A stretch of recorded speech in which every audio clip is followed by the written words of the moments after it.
Bom, meninas, já tá aparecendo aí, tá? Na telinha de vocês, é, o nosso, a nossa aula de hoje. Então, sejam todos bem-vindos, tá? Essa é a nossa terceira aulinha, já que a gente tá tendo com o professor na modalidade EAD. Eu espero que tenha sido bastante proveitoso as nossas aulas anteriores. Já disponibilizei as três aulas para vocês, tá? Os três slides já estão no grupo do WhatsApp. Estudem por esse grupo, estudem por essas aulas que eu estou encaminhando também. Já mandei os dois vídeos, tá? As duas aulas anteriores. E até hoje eu devo encaminhar o vídeo da aula de hoje, tá? Então, gente, bom dia a todos. Sou o enfermeiro Matheus, tá? Nós vamos trabalhar hoje a respeito da assistência de enfermagem a clientes portadores de neoplasia, né? O que eu quero dizer com isso? São os cuidados de enfermagem, né, aos nossos pacientes oncológicos. Bom, gente, a princípio, esses cuidados de enfermagem são todos aqueles que eu venho frisando com vocês durante as nossas aulas anteriores, né? Todas as vezes que eu dava exemplo para vocês de casos de pacientes que nós tínhamos, né, como exemplo, eu sempre frisava a importância do cuidado da equipe de enfermagem diante de tal situação, né? Sempre eu voltava a alguns cuidados que a gente tinha diante daquele problema apresentado. Então, dentro desse contexto, eu vou trazer para vocês alguma atuação da equipe de enfermagem frente a esse paciente. Tá? Primeiro ponto qual que é? Promover, manter e restabelecer a saúde do paciente oncológico, né? Então, quando eu falo promover, a gente trabalha com atividades educativas, né? Que visam manter e restabelecer a saúde desse paciente oncológico, né? É trabalhar em cima de metas, né? Trabalhar em cima de diagnóstico, trabalhar em cima de planos estratégicos, a fim de restabelecer a saúde desse paciente oncológico, tá bom? Um outro ponto muito importante é buscar a parceria com outros profissionais, né? Então aqui eu tenho profissionais nessa imagem e aqui eu falo de parcerias. Parceria entre médicos, né? Por exemplo, como é que eu vou ter uma parceria entre um médico e um oncologista? Eu estou na minha enfermaria, eu sou enfermeiro, a Maria é minha técnica, e a Maria é minha técnica, e aí ela está cuidando do seu José. Seu José é um paciente jovem, oncológico, passa visita todos os dias, e o seu José é um paciente, o seu José é um paciente oncológico, e o médico dele passa visita todos os dias. Então, quando foi à tarde, de manhã, a Maria Karina foi dar um banho nesse paciente dela, no seu José, e o seu José apresentou um quadro de piora durante o banho. O seu José apresentou dispneia, né, que é a falta de ar intensa. O seu José apresentou falta de frequência cardíaca alterada. O seu José apresentou taquicardia, né? E aí, o que a Maria Karina me fala? Matheus, como enfermeiro, né? Matheus, o seu José apresentou taquicardia e dispneia durante o banho. O seu José tá amarela, amarela, amarela, amarela. Ela falou desse jeito.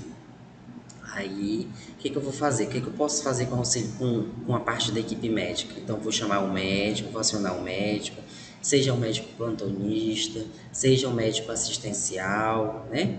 Então, com base em sintomatologia clínica que esse paciente apresenta durante o plantão, eu vou ter uma intervenção. Por exemplo, e aí eu vejo que o médico solicitou um exame na última visita dele, solicitou um hemograma completo, solicitou enzimas cardíacas, né? Solicitou ureia e creatinina, solicitou todos os exames laboratoriais desse paciente. Só que quando esse médico solicitou o exame laboratorial, ele foi embora, né? Então eu chamei a equipe do laboratório para coletar, chamei toda a equipe para coletar esse exame foi processado no laboratório e à tarde, e de manhã, após o banho, saiu o resultado e foi quando esse paciente finalizou o banho dele no leito.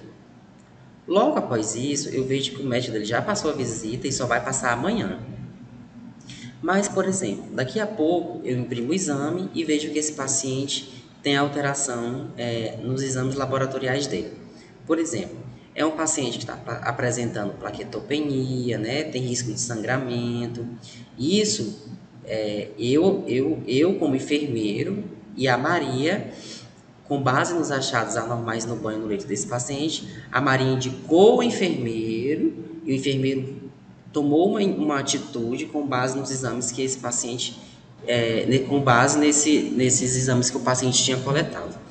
E aí, o que eu vou fazer? Eu vou ligar para o médico, né? Ligo para o médico, doutor, o paciente apresentou uma leucopenia, que é abaixo de leucócitos baixos, né? O paciente está apresentando uma leucocitose, que é o aumento de leucócito, está apresentando quando tem uma diminuição de leucócitos, é muito importante ter uma atenção quanto a isso. Por quê? Porque as células de defesa desse paciente estão baixas, né? Tem algum processo infeccioso instalado ali que ele pode evoluir com uma piora, porque ele não vai ter resposta imunológica para isso. Vejo também nesse exame laboratorial que esse paciente está com hemoglobina baixa, né? Ele precisa ser imunotransfundido, ele precisa de sangue, porque não está chegando oxigênio nas células desse paciente de uma forma adequada que possa suprir toda a demanda de oxigênio, né? Então, já pude contar com a ajuda do médico. Nutricionista. Como é que eu vou contar com a ajuda do nutricionista? Por exemplo, tem um paciente mais idoso, né? Um paciente que já tem dificuldade de ingesta hídrica, é um paciente que tem dificuldade de absorção, de ingesta de sólidos, de líquidos, né? Então, eu vou acionar o serviço de nutricionista para a gente trabalhar numa dieta mais conveniente para esse paciente. Por exemplo, vou dar um outro exemplo para vocês. Quando a gente tem um paciente oncológico, por exemplo, com uma lesão por pressão, quando eu falo lesão por pressão, é aquela que é conhecida também como escara, né? Como úlcera. O primeiro nome técnico foi escara, depois ficou conhecido como úlcera, e agora o nome atual técnico o termo técnico a gente chama de lesão por pressão, tá? Então, quando vocês verem uma palavrinha LPP, significa lesão por pressão, né? Mas, Matheus, como é que eu posso contar com a ajuda do fisioterapeuta? O fisioterapeuta tem um papel essencial nesse processo de cuidado junto à equipe de enfermagem, né? Esse paciente, possivelmente, ele vai precisar de uma fisioterapia respiratória, né? Para trabalhar na melhor oxigenação, para aumentar a oxigenação dos tecidos, e ele vai trabalhar na parte da fisioterapia respiratória. Mas não é somente isso, né? A gente também vai trabalhar com a fisioterapia motora, na maioria das vezes são pacientes idosos, são pacientes que já não têm uma resposta motora mais adequada. Então, a gente vai acionar o serviço de fisioterapia nesses momentos. E equipe de psicólogos. Eu gostaria de abrir um adendo para vocês que a equipe de psicologia é muito importante a gente trabalhar de forma sincronizada. Por quê? Porque esse paciente oncológico é um paciente, inúmeras das vezes, que vai evoluir para um óbito, é um paciente que ele está passando por um processo patológico muito grave, é um paciente que ele tem inúmeras chances de evoluir para um óbito, como eu falei anteriormente, né? É um paciente que a saúde psíquica mental dele precisa ser trabalhada de uma forma diferente, com estratégias voltadas para esse processo de adoecimento, que a equipe de enfermagem acaba não tendo nesse momento, e que a equipe de psicologia consegue trabalhar de uma forma mais específica durante esse processo, tá? Meninas, está ficando claro para vocês, meninas?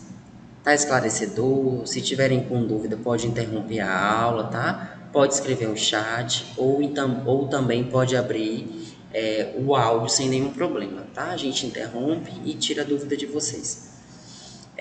E aí, por último, eu tenho uma coleta de dados, né?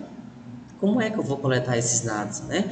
É através de uma anamnese, através de uma triagem mais direcionada para esse paciente, onde eu vou coletar dados oriundos de passado da vida dele, de história pregressa da vida dele, se era um paciente tabagista que pode ter evoluído para um câncer de pulmão, né? Agora, se era um paciente que não tinha condições de moradias com esgotamento, com água potável, né? Como que era essa história de vida desse paciente há um tempo atrás, né? E sobre o estado de saúde desse paciente também. É um paciente que tem alguma comorbidade, é um paciente que tem hipertensão, é um paciente que é nefropata, que é um paciente que tem problema renal, é um paciente que é hepatopata, que tem um problema a nível de fígado, né? E com base nesses achados, a gente vai poder definir uma melhor conduta, tá? E aí, a gente consegue estabelecer um plano de cuidado de enfermagem voltado para esse paciente oncológico consequentemente, tá bom, meninos? Então, só para frisar a importância de trabalhar em equipe multiprofissional, porque na maioria das vezes nós vamos se deparar com algumas situações que está fora do nosso alcance, né? E aí a gente começa a trabalhar aquele elo que eu falei para vocês na última aula, né? Aquele elo que a gente envolve paciente, equipe e família, né? Então a gente vai trabalhar com o psicólogo interrelacionado com a equipe, com o paciente, com a família, né? A gente vai direcionar o fisioterapeuta para o paciente, vai direcionar o nutricionista com uma abordagem mais específica para esse paciente, né? Então, com base nisso, a Maria Karina fez uma pergunta sobre como orientar o paciente da melhor maneira possível, sendo que ele é mais carente, que eu acho bem interessante. Por onde encaminhá-lo, né? Deixa eu ver se eu consegui entender. Ela quer saber uma maneira de orientar o paciente, né? Sendo que ele é mais carente que eu mais carente. Na maioria das vezes, ô Maria Karina, a gente infelizmente não tem como seguir o desejo daquele paciente, tá? Porque a gente busca um outro objetivo, né? Por exemplo, o paciente quer comer uma comida que tem um risco dele broncoaspirar. Por exemplo, ele quer tomar uma sopa, o seu José, né? O seu José quer tomar uma sopa, o seu José é um paciente idoso, ele é muito idoso, fica na maioria das vezes desacordado, né? E quando ele acorda, ele pede uma sopa. Se eu der uma sopa para o seu José, corre um grande risco dele broncoaspirar, né? Um paciente se engasgar e acabar evoluindo para uma insuficiência respiratória, né? Então, o que é que eu faço? Eu faço o que o seu José está pedindo? Será? Então, são reflexões que a gente tem que pensar, né? Que a gente pode ajudar esse paciente no momento que ele precisa, mas a gente pode contar com outras pessoas, né?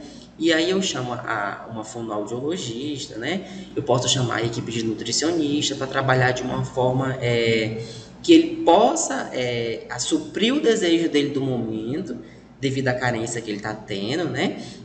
Mas de uma forma que não acarrete prejuízo para ele, né? Por exemplo, eu posso oferecer uma colherzinha de sopa para ele em doses menores, né? Então a nutricionista vai vir com essa estratégia. Eu posso trabalhar com dietas à prova para ele, né? Posso colocar uma sopinha numa colher para ele provar e sentir o gosto? E será que ele já não fica satisfeito, né? Então a gente consegue perceber que a gente, numa simples necessidade que o paciente tinha, né, um desejo que ele tinha, né, mas que eu pude contar com profissionais e eu consegui atender o desejo dele, mas de uma forma e de uma abordagem diferente, tá, Maria Karina? Então com esse olhar, com essa perspectiva que eu quero que vocês criem, que vocês estabeleçam diante das necessidades que porventura vocês possam encontrar nos plantões de vocês, tá bom? Então a gente pode passar, eu acredito que ficou muito claro também, dei um exemplo. E aí a gente tem algum diagnóstico, tá? Eu vou trazer algum diagnóstico para vocês, de enfermagem mesmo, e que a gente tem algumas condutas diante desse diagnóstico, tá bom? Então, o diagnóstico de enfermagem é aqueles que a gente consegue visualizar que o paciente está passando por alguma situação de complicação durante os cuidados dele, e aí ele evolui para uma piora ou que ele tem um risco de uma piora, tá? Então, é com base nesse diagnóstico que a gente vai traçar um plano de cuidado. Por exemplo, eu dei um diagnóstico para o seu José que ele tem um risco para infecção relacionado com as defesas inadequadas decorrentes da imunossupressão secundária à radiação ou agentes antineoplásmicos, né? Esses agentes antineoplásicos são as medicações com propriedade antineoplásica, por exemplo. E aí, é um paciente que ele tem um risco muito grande de não ter defesas, né, para o combate dessas infecções que são decorrentes do tratamento que envolve a radiação, né, e do tratamento com quimioterápicos, né, com as medicações com propriedade antineoplásica. Claro que vocês lembram da última aula que todo aquele tratamento ele tinha um efeito colateral e ele poderia ser imediato e poderia ser tardio, né? Então a gente vai sofrer algum risco diante desse tratamento que esse paciente está exposto, sobretudo uma imunossupressão, né? Que é uma baixa imunidade, uma baixa resposta imunológica contra os agentes que estão levando aquele processo infeccioso. Então a gente tem, primeiramente, a gente tem que avaliar esse paciente para evidências de infecção, né? Então, meu paciente está com um risco de desenvolver uma infecção, então o que é que eu tenho que fazer quando eu vejo que esse paciente está suscetível a uma infecção? Tenho que verificar os sinais vitais dele a cada 4 horas, né?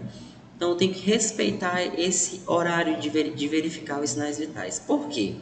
Por exemplo, seu José está com uma febre, apresentou uma febre no plantão da manhã, né? E aí a Karina vai verificar os sinais vitais dele, né?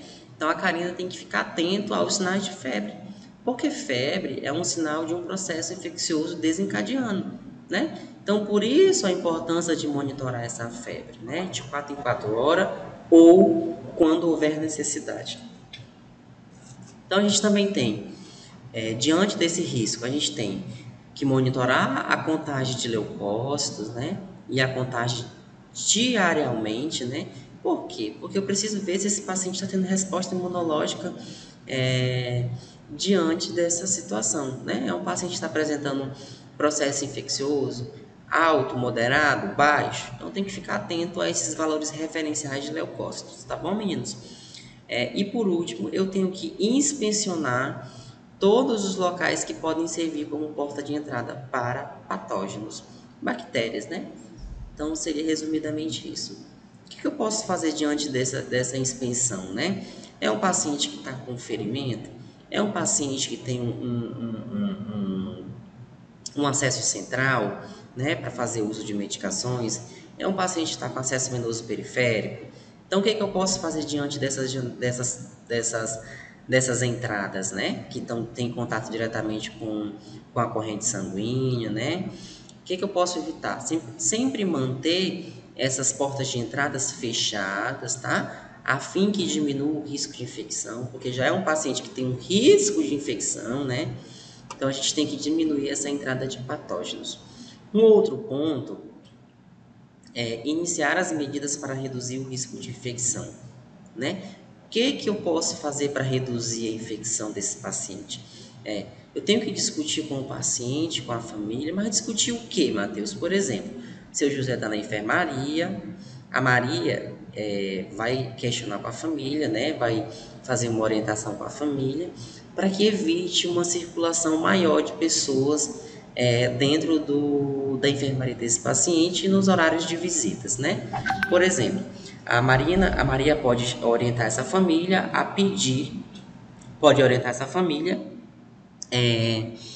para que eles sempre mantenham somente um acompanhante. Claro que é desgastante, claro que é cansativo para a família, né? Ficar somente uma pessoa, mas uma pessoa só tendo contato com esse paciente, a gente consegue ter um menor fluxo de pessoas diferentes, a gente consegue ter um maior controle de pessoas que estão entrando nessa enfermaria e consequentemente, a gente tem um menor índice de infecção, porque só tem uma pessoa tendo contato com esse paciente, né? Então, a gente consegue trabalhar com essas orientações, tá?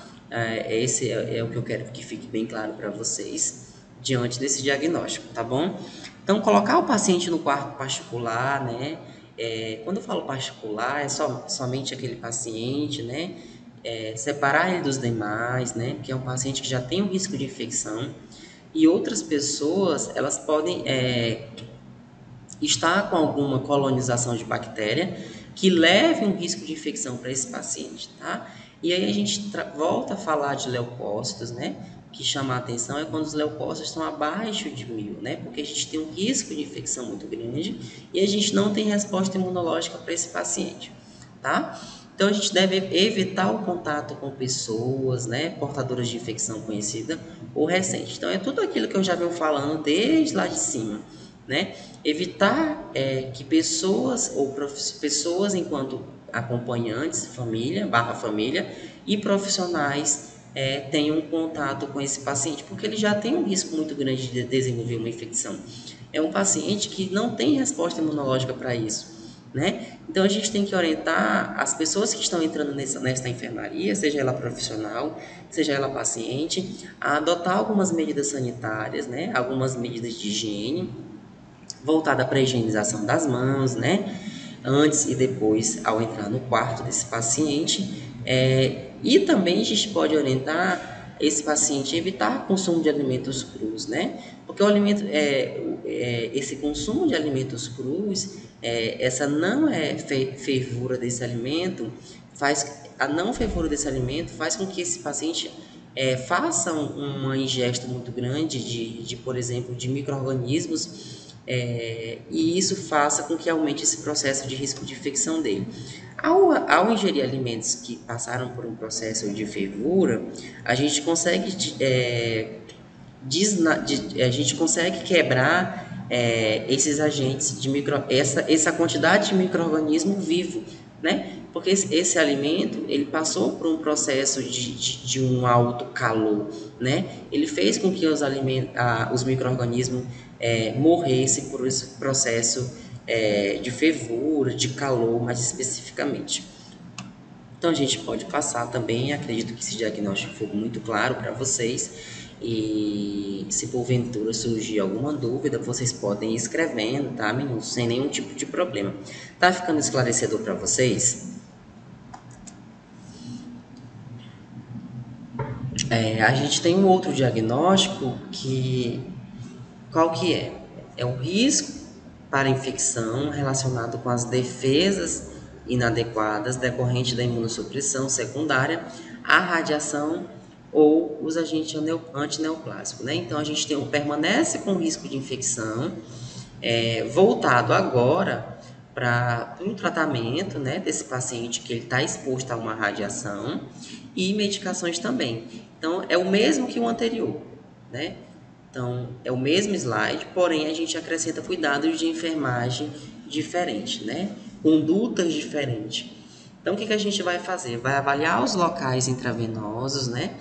Então, o que eu falo, o que eu quero dizer quando eu preciso avaliar os locais de acesso, né? Tenho que avaliar, por exemplo,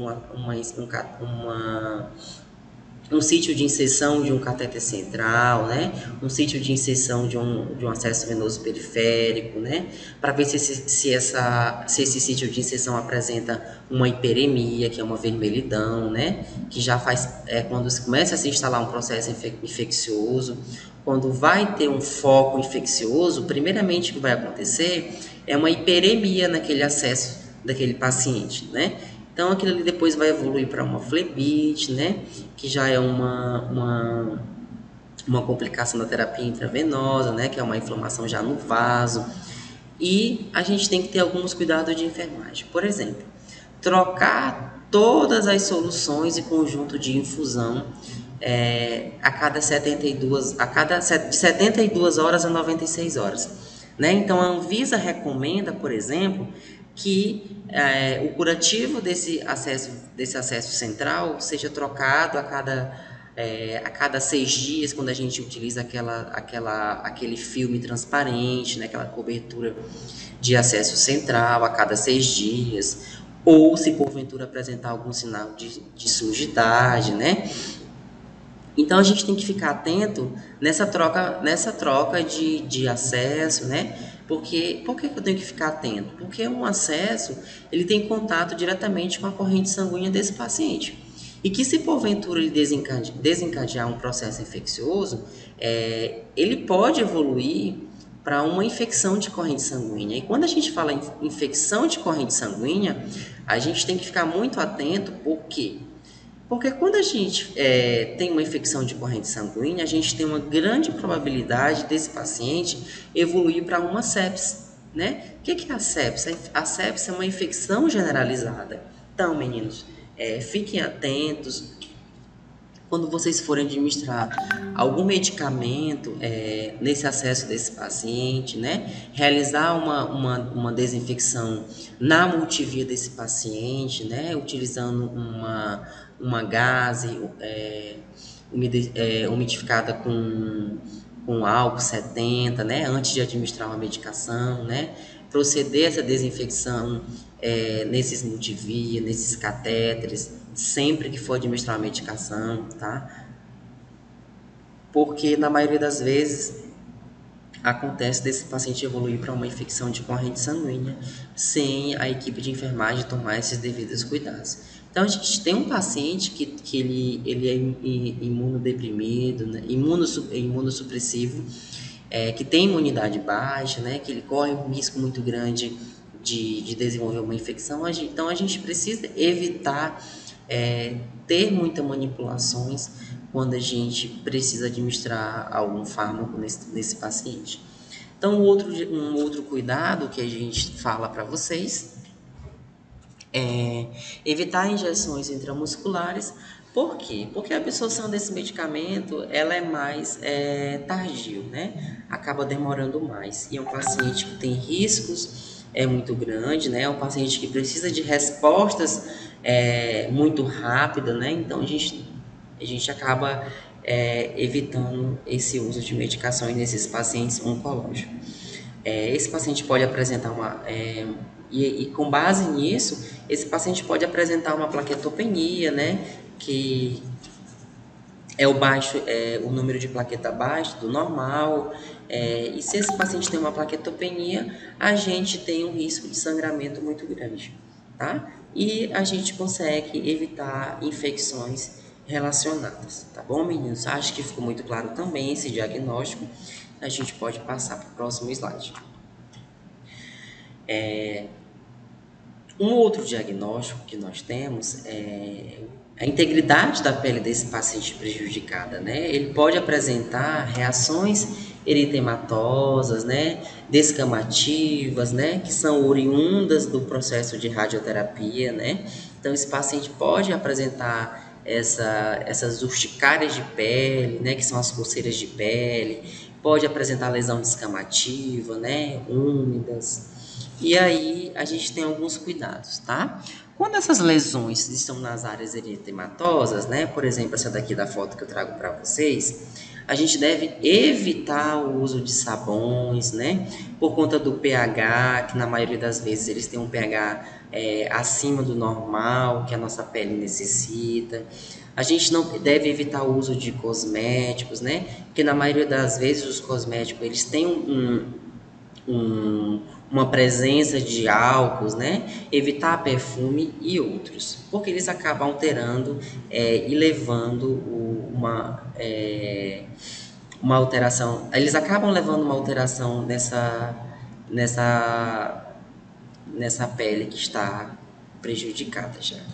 Então a gente deve banhar apenas com água morna, né? Água natural, nunca água fria, nunca água quente, né? Sempre utilizar e optar por águas mornas nesse paciente que está apresentando lesões na pele. Deve-se evitar esfregar, né? Porque quando a gente esfrega, a gente tem uma fricção, né? Quando a gente esfrega uma lesão, a gente acaba abrindo uma porta, deixando uma porta de entrada, né? A gente acaba atrasando o processo de cicatrização, né?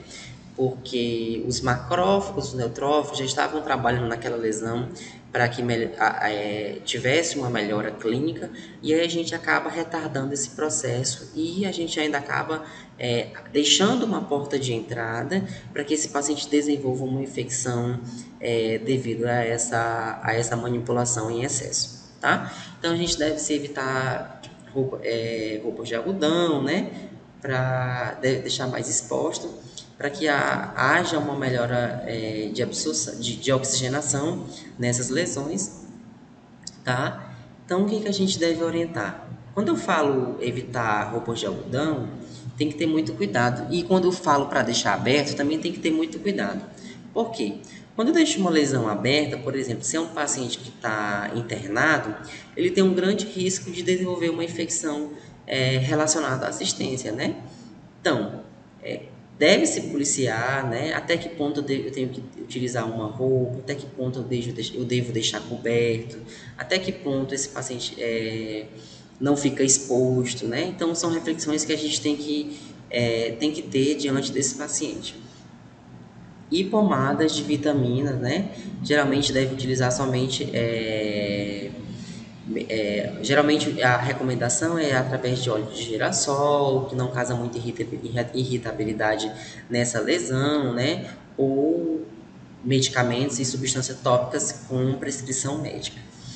E aí a gente tem um outro diagnóstico, a gente tem uma outra conduta, né? Diante dessas descamações úmidas, por exemplo, quando a gente tem uma descamação úmida, nunca romper a bolha, né?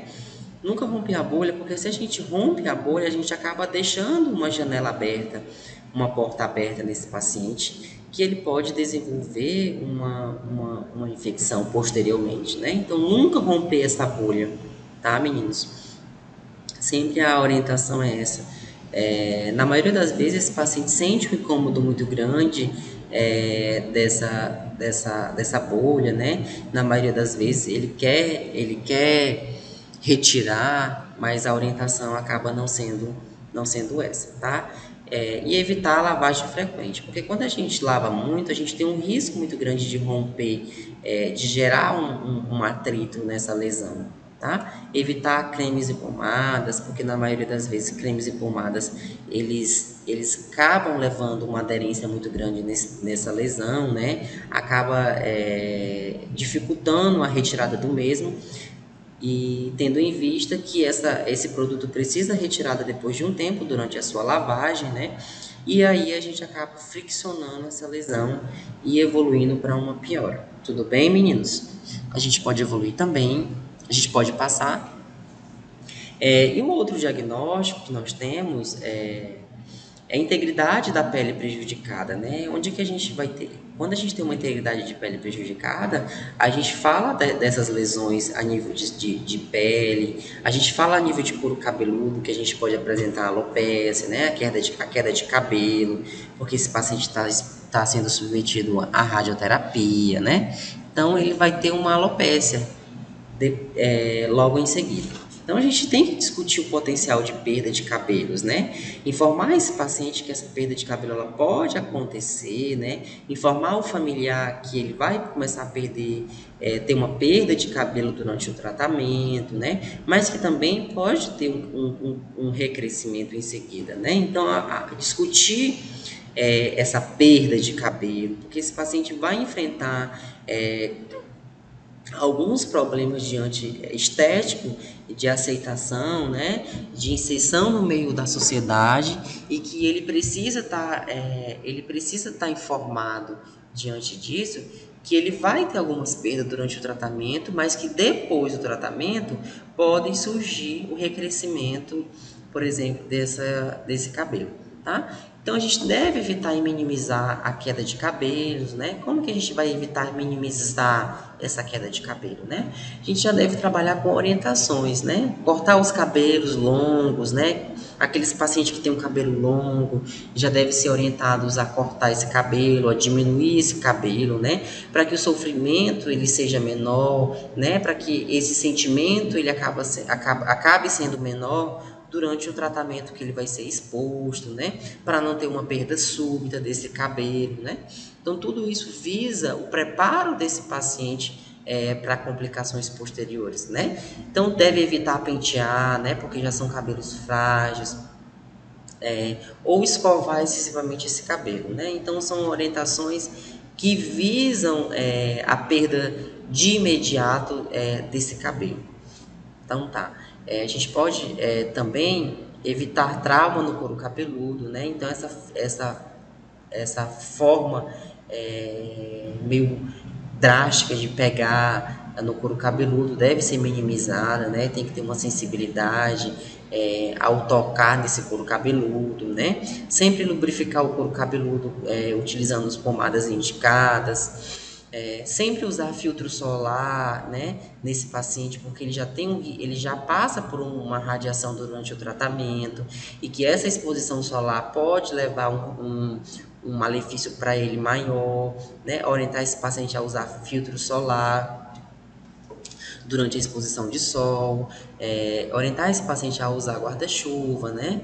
Para evitar a exposição solar, usar boné para menor exposição ao sol também é uma indicação que a gente faz para esse paciente. E a gente consegue, consequentemente, ter uma melhora de infecções relacionadas a esses cuidados. Tá bom, meninos? A gente pode passar também, acho que ficou muito claro para vocês. E aí a gente também tem alguns cuidados voltados para a alopecia, né? Por que eu trago bastante slide voltado para a alopecia, né? Porque a alopecia, ela é um efeito que é um efeito colateral que é uma complicação que esse paciente desenvolve muito rápido, né? E que é um dos piores que os pacientes costumam relatar, né? Então a gente deve sugerir maneiras para ajudar o enfrentamento da queda dos cabelos, né? Orientar esse paciente a comprar perucas ou fazer aplique de cabelo, né? Durante esse tratamento, a fim de que ele enfrente esse processo de uma maneira menos fragilizada, né? Porque, como eu disse anteriormente para vocês, lembra da nossa teorista, da Wanda Horta, que ela disse que nós temos que ficar atento, nós temos que atuar diante dos fatores bio, psíquico, social e espiritual. Então, a gente precisa fazer orientações com base ao bem-estar desse paciente, né? O que leva o bem-estar para ele? Será que ele ele ficar sem o cabelo dele? Será que ele se sente menos angustiado com o cabelo dele ou sem o cabelo dele, né? Então, são reflexões que a gente precisa tomar diante desse tratamento desse paciente e a gente, com base nisso, a gente traçar metas e orientações para o cuidado com esse paciente. Então, diante disso, orientar o paciente a usar boné, né? Fazer uso de cachecol, turbante, de uma maneira que ele se sinta igual às outras pessoas, né? Para que ele não se sinta desprivilegiado diante da sociedade, que infelizmente e na maioria das vezes ainda tratam essas pessoas, encaram essas pessoas de uma forma mais diferente, tá? Então, incentivar esse paciente a usar suas próprias roupas, né? A permanecer com o contato social, né? A não distanciar-se das pessoas, a ter uma interação nesse meio social, né? Então, a gente deve explicar para ele como que isso acontece, né? Que isso é um processo que ele vai passar, é um processo que ele vai enfrentar durante o tratamento dele, mas que após o término do tratamento ele vai evoluir com uma melhora, né? Que os cabelos dele vão voltar, que ele vai voltar, ele é um ser que continua desenvolvendo suas funções e sua atividade como os outros, que ele não é um ser diferente, né? Explicar que esse crescimento do cabelo voltam na pós-terapia, né? Então aqui eu trago até uma imagenzinha para vocês, né? Uma paciente que estava sem cabelo durante o tratamento dela e que depois ela já volta a ter esse crescimento de couro cabelo, de pelos de cabelos, né? Então a gente consegue perceber que esse paciente aqui sem cabelo, ele consegue evoluir, ele consegue voltar com esse recrescimento, tá? Então a gente deve informar esse paciente que isso vai acontecer, né? Então, o paciente bem orientado, ele consegue enfrentar esse processo de tratamento dele, ele consegue evoluir com uma melhora dele. Um outro diagnóstico é alteração a nível de mucosa, né? Que esse paciente pode apresentar. Por exemplo, ele pode apresentar uma estomatite, né? Que é uma inflamação já a nível de estômago, né? E aí, o que a gente pode avaliar? Para a gente Diante dessa situação, o que a gente pode trabalhar, né? Avaliar a cavidade bucal dele, a cavidade oral dele diariamente, se apresenta sinais de infecção, se ele como é que está sendo a higiene dele, né? Incentivar esse paciente a fazer a higiene oral dele, a fim de que reduza o número de infecções a nível de estômago, minimizar o desconforto dele, né? Como que eu vou minimizar esse desconforto dele, né? Orientando ele a ter consultas médicas, né?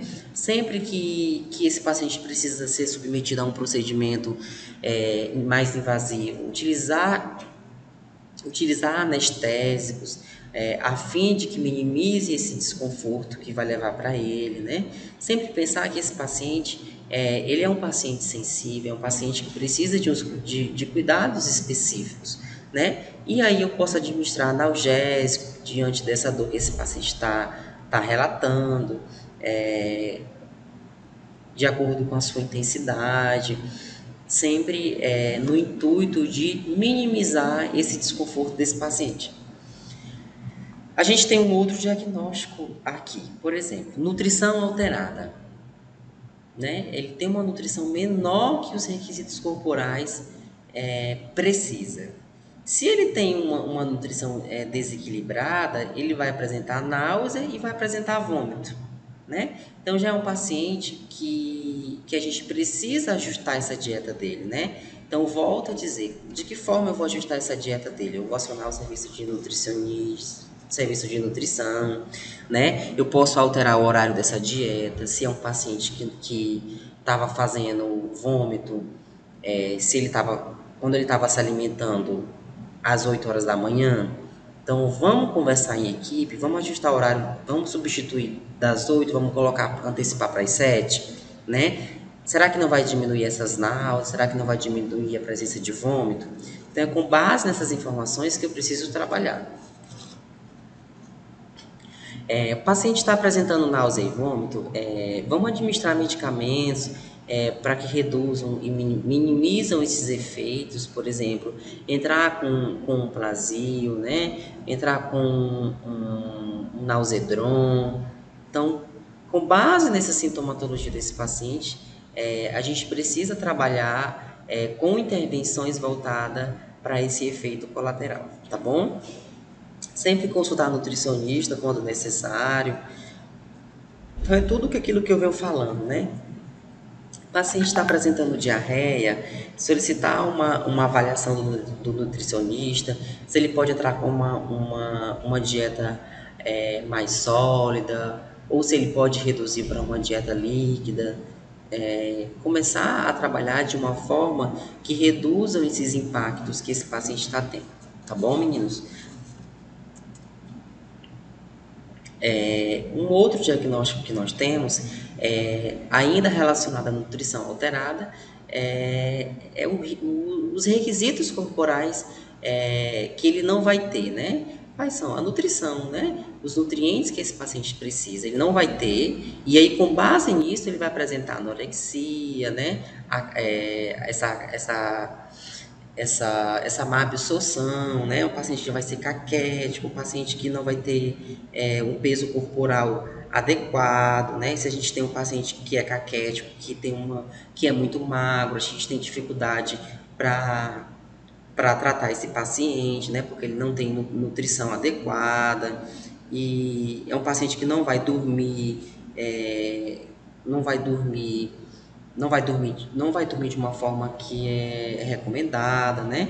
Ele vai apresentar essa anorexia, né? Esse peso muito anormal, um peso baixo. E a gente começa a ter algumas condutas diante disso. Por exemplo, a gente começa a sugerir alimentos mais preferidos desse paciente, né? A gente começa a optar por alguns pedidos que ele começa a fazer, tá? Então a gente começa também a limitar líquido nas horas das refeições. Por quê? A gente deve evitar sempre o líquido com esses pacientes idosos. E quando eu falo evitar, não é restringir, né? Restringir é cortar, mas limitar, eu digo ter cuidados, né? Porque esse paciente ele corre um risco muito grande de ter uma broncoaspiração durante essa alimentação, né? Sempre optar por refeições menores, né? Em porções menores, para que esse paciente não fique com trabalhar em refeições menores é optar, fazer com que esse paciente se alimente de uma forma adequada, né? Evitando esse baixo peso, essa anorexia, né? Essa fraqueza muscular que ele vai sentir depois. E com base nisso a gente consegue orientar esse paciente a realizar algumas refeições, realizar as refeições de uma forma regular, eu poderia dizer para vocês. Um outro ponto é sempre trabalhar com a posição adequada, né? Como é que eu vou orientar esse paciente a se alimentar quando ele está deitado em decúbito zero, né? Sempre orientar esse paciente a gente eleva a grade desse paciente para ele se alimentar, para que ele não possa ter uma broncoaspiração, né? Sempre trabalhar com a posição adequada. Ainda mais quando a gente trabalha com pacientes oncológicos, porque são pacientes, na maioria das vezes, que são idosos, né? Tem dificuldade, tem esse déficit, tem essa capacidade motora reduzida, né? Então a gente tem que trabalhar bastante nessa posição quando a gente vai alimentar esse paciente. Então, incentivar a família também a não censurar esses agrados desse paciente, né? Na maioria das vezes é um paciente que vai fazer alguns pedidos fora do normal, né?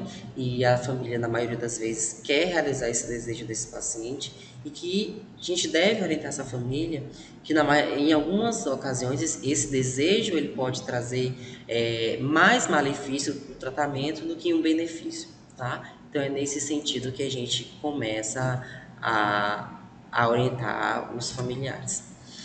Por último, meninos, eu gostaria de frisar para vocês a respeito da dor, né? É um paciente que vai sentir muita dor durante o tratamento, é um paciente que vai reclamar muito de dor para vocês. E eu sempre costumo falar que dor é algo diferente, né? É algo que para Maria, por exemplo, uma dor de cabeça para Maria, ela pode ser diferente da minha dor de cabeça. Ela pode ser diferente da dor de cabeça da Fabíola, ela pode ser diferente da dor de cabeça da Raquel, porque são intensidades diferentes, né? O que de repente é uma dor máxima para Raquel, para mim não pode ser uma dor, pode ser uma dor ligeira.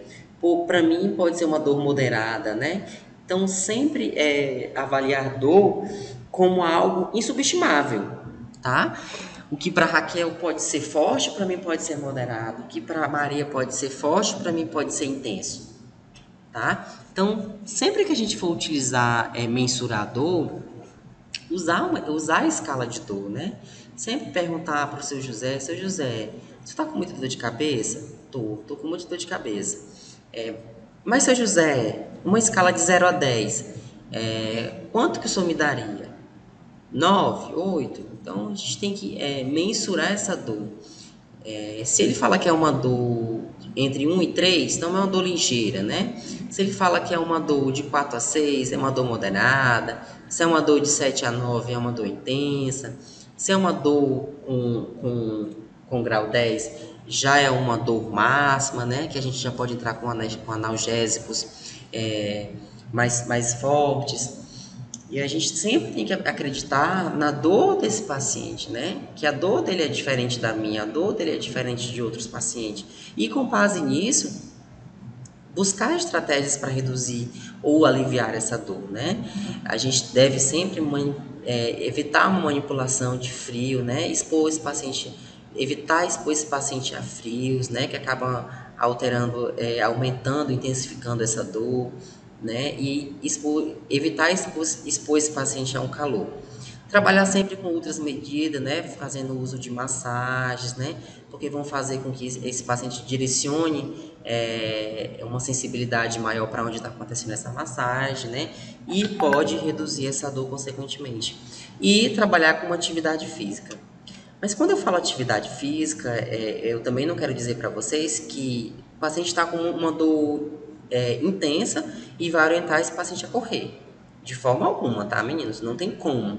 Então, sempre tem que voltar essas orientações à atividade física de acordo com o que esse paciente pode fazer, né? Porque isso vai fazer a atividade física, na maioria das vezes, ela vai ela vai elevar uma, uma maior circulação de sangue, vai aumentar a circulação de sangue, e aí esse paciente vai, consequentemente, evoluir para uma piora, tá? Então tem que pensar dessa forma. Qual é a atividade física que está mais adequada para esse paciente? O que está ao alcance desse paciente? Será que ele pode fazer uma caminhada leve enquanto ele está com uma dor ligeira? Será que ele pode fazer uma atividade física leve enquanto ele está apresentando uma dor moderada? Né? Então, são estratégias que a gente tem que pensar e orientar esse paciente. Bom, meninos, era só, tá? A nossa aulinha de hoje foi mais simples, porque tudo isso que eu venho falando para vocês, eu venho frisando desde as nossas aulas anteriores, né? Se eu venho falando que eu tenho que mensurar a dor, eu sempre falei na primeira aula que esse paciente ele tem uma evolução nas células, né? Que essa célula vai começar a crescer e, consequentemente, ele vai sentir dor. É um paciente que vai sentir dor e que ele vai precisar de analgésicos. E que se é um paciente que precisa de analgésico, ele vai precisar de uso de uma morfina, porque a dor dele pode ser máxima, pode ser uma dor intensa. E a gente tem que ter cuidado, né, ao administrar essa morfina, porque essa morfina, ela rebaixa o nível de consciência desse paciente. Ele pode ter uma depressão respiratória e é um paciente que pode evoluir para uma parada respiratória. Então, todo esse cuidado de enfermagem, essa aula de hoje, ela é tudo aquilo que eu já venho falando nas aulas anteriores. E a gente tem esse objetivo, a gente precisa ter esse olhar, a gente precisa ter essa sensibilidade e essa especificidade para cada tipo de paciente, de acordo com o seu perfil clínico. Tá, meninos? Espero ter ajudado vocês. Espero que essa aula de hoje tenha sido bem esclarecedora para todos vocês. Agora a gente pode abrir o nosso chat, pode abrir nossos áudios também.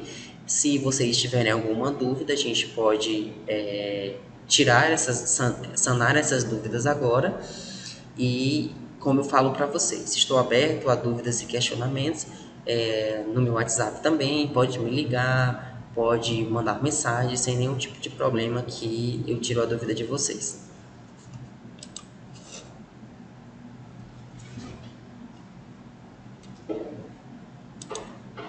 Foi esclarecedor? Pamela e Maria. Sim, eu particularmente gostei bastante da aula. É mais uma revisão, né, pra gente não esquecer, ficar relembrado.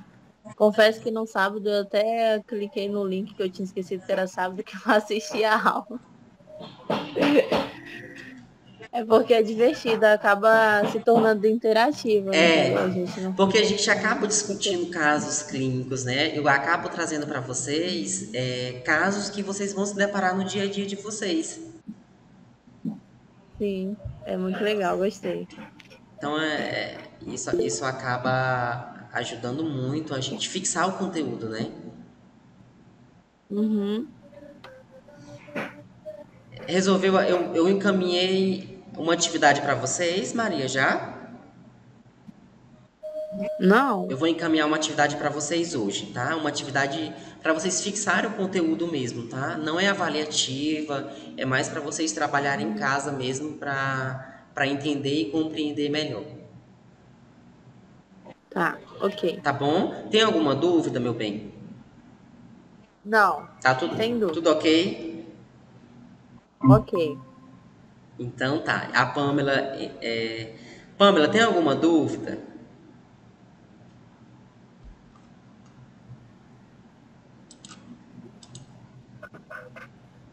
Pamela? Não, não tenho nenhuma dúvida, não. Foi esclarecedor? Falei rápido? Não, não. Sim. Não, Tá tranquilo, né? sim.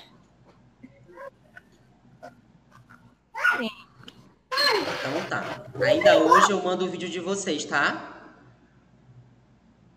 Beleza. Meninos, então. O Tá vídeo bom. de atividade. Oi? O vídeo de atividade hoje você manda? Mando, tá? Ok. Então, meninos, tenham todos um bom dia, tá? Uma excelente semana pra vocês. Fiquem todos com Deus. Tá bom, você também.